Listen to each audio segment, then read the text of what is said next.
Why hard work isn't making you rich, the cash flow trap. There's a famous line often attributed to Warren Buffett: if you don't find a way to make money while you sleep, you will work until you die. It sounds harsh, especially if you already work hard. Maybe you stay late, take extra shifts, answer emails at night, and keep telling yourself that the next raise will finally make life easier. There's nothing wrong with hard work. It can build skill, character, and opportunity. But hard work has one serious limitation.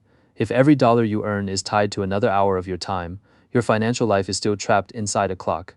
That is why two people can work equally hard and end up in completely different financial positions. The difference is not always intelligence, luck, or salary. The deeper difference is cash flow structure. Imagine three financial lives. The first person lives paycheck to paycheck. Their income depends almost entirely on wages. Every month, the paycheck arrives, and almost immediately the money leaves. Rent, utilities, food, transportation, insurance, debt payments, and unexpected expenses. Maybe a little remains. It sits in a checking or savings account, waiting for the next emergency. If the job stops, everything becomes unstable. This is a linear income structure. Income rises roughly in proportion to time worked. Stop working, and most of the income stops. It is like running on a treadmill. You can run faster, but you're still in the same place. This does not mean people under financial pressure are lazy. In many cases, they work harder than everyone else. The problem is that their effort does not build a machine. It only keeps the current month alive. Think of someone carrying water with a bucket. Every day they fill it. Every day it empties. There is no reservoir, no pump, and no system that multiplies the effort. The solution is not to shame that person. The solution is to create margin where possible. Lower fixed costs. Build emergency savings. Increase useful skills, and slowly direct money toward things that can produce future value. Now consider the second person, a high-earning member of the middle class. They may have a good salary, a retirement account, some investments, a nice house, and 2 cars in the driveway. From the outside, life looks successful, but many high-income households are still fragile. The house is bigger, but so is the mortgage. The car is nicer, but so is the payment. The children attend expensive schools. Vacations become more elaborate. Restaurants become more frequent. Subscriptions multiply. Insurance, maintenance, taxes, and social expectations all rise together. This is the middle-class trap. Income increases, but obligations increase with it. The person appears free, but still cannot afford to stop.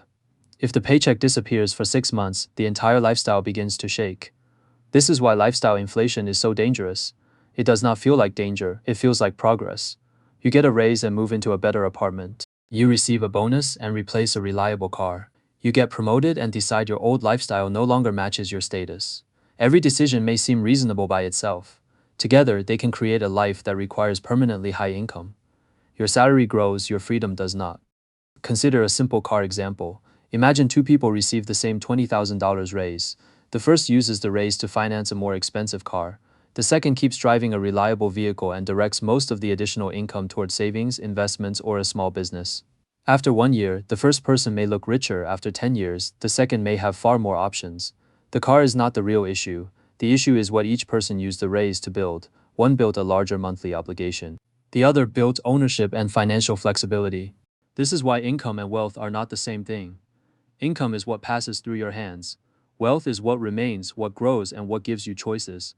A person earning $300,000 a year can be less financially secure than someone earning $80,000 if the first person needs every dollar to maintain their life. High income can create wealth, but only if some of it is allowed to escape consumption. Now consider the third financial structure.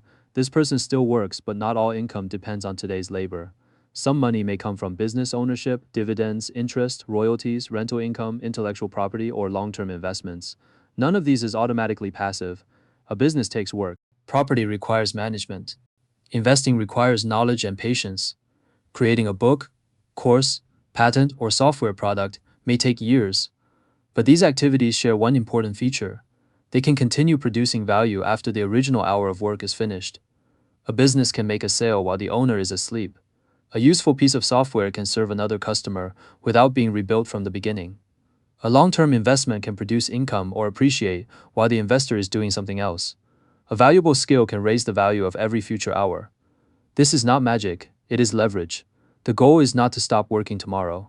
The goal is to slowly build a life in which tomorrow's survival does not depend entirely on tomorrow's labor. That is the real meaning of making money while you sleep. It is not a promise of effortless income. It is the result of earlier work being stored inside an asset, a system, a skill, or ownership. So the most useful question is not simply, how hard am I working? The better question is my work building something that may eventually work for me? If the answer is no, working harder may only deepen your dependence on your job.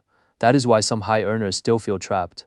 Their incomes are impressive, but their structures are fragile. Stress, insomnia, and fear can become hidden costs of depending on one paycheck and maintaining a lifestyle that cannot pause. So where can an ordinary person begin? First, create margin. You cannot build assets if every dollar already has a destination. Margin is the gap between what you earn and what you must spend. At first, that gap may be small, that is fine. The important thing is to protect it. When income rises, do not automatically upgrade every part of your life.